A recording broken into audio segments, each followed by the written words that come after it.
European Council Chief Charles Michel was humiliated by Brexiteers after hitting out at the UK, following a last-ditch phone call with Boris Johnson today.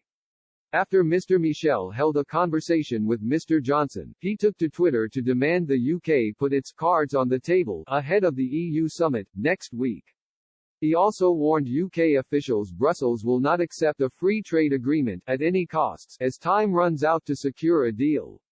Soon after he released the tweet, some Brexiteers hit back immediately to say Lord David Frost had already illustrated the UK's position. Others demanded the EU recognize the UK's new state as an independent sovereign nation. One person said, "Time for the EU to stop demanding unreasonable asks of a sovereign nation."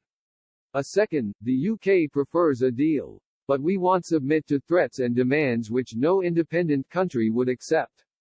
Time for the intransigent EU to do something it's thus far failed to do, negotiate in good faith." A third said, "To be fair, I think UK Gov has made clear what it wants."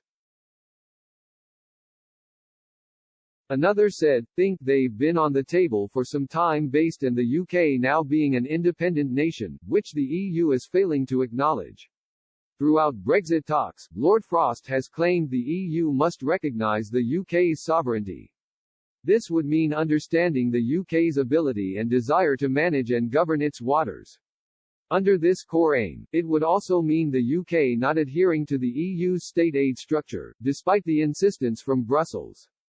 Although the EU has hit out at Britain over the current Brexit negotiations, both Lord Frost and the Prime Minister have issued their desire for an agreement. The Prime Minister has set the October 15 EU summit as the deadline for a free trade agreement between the two sides. Before then, EU officials will hold negotiations in London this week in order to resolve the issues of state aid and fisheries. A Number 10 spokesman said today, although some progress had been made in recent discussions, they acknowledged that significant areas of difference remain, particularly on fisheries. Chief negotiators should continue to work intensively in the coming days to try to bridge the gaps. The Prime Minister reiterated that any deal must reflect what the British people voted for and that businesses and citizens needed certainty very soon on the terms of our future relationship.